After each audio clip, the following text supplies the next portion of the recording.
sa anay vlogs na yun, so magbasa na sa adenta. So while in the reading the books, and then I will check this one. Na, sige na. Pag-reading na diha.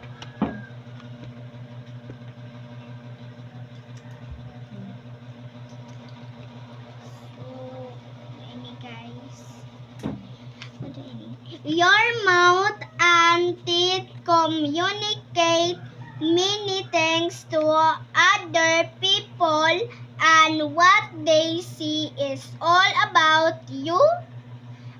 Clean teeth, the gums are proof that you practice good health habits daily life yourself. Confidence and give you beautiful smile.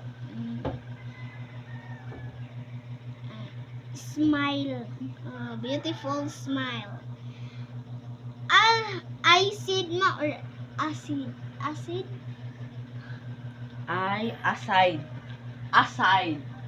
Aside from enhancing your physical appearance, your mouth Asang eraser? and Eraser ba? ito kay Bayo.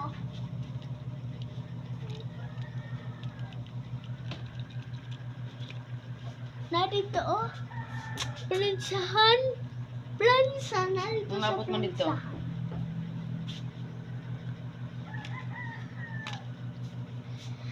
Teeth have important functions and are vital parts of the digestive systems. Therefore, issues and concern involving the mouth and teeth can affect you in the most important ways.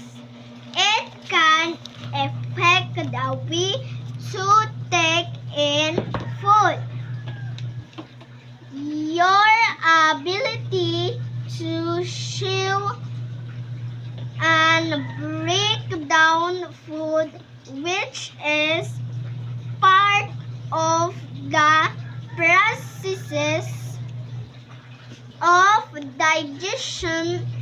Eventually, it can affect your physical health and overall wellness.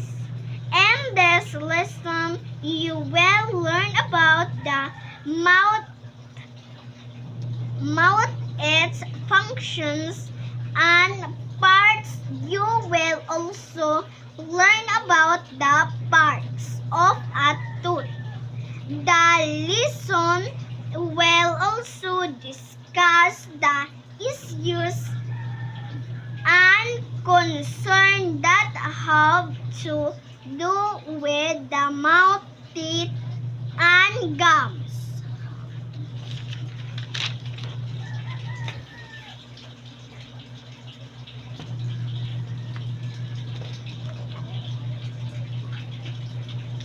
Peter and Patter.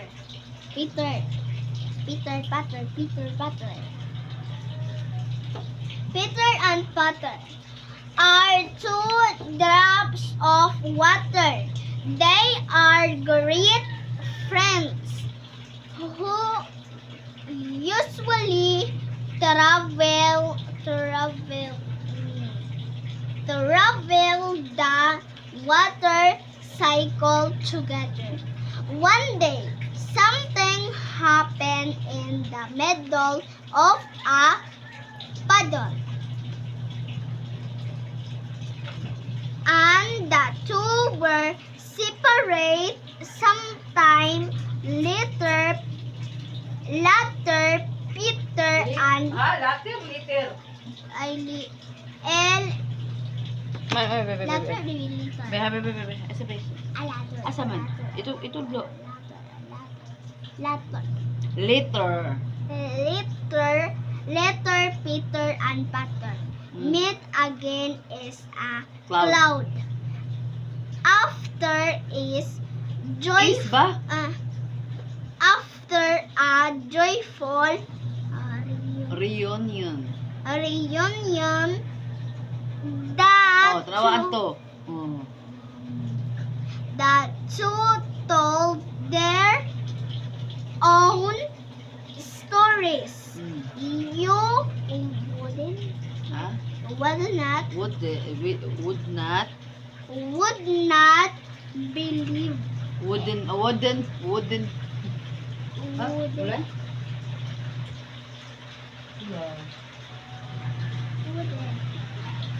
Tingulan na karon ma. Tingulan na.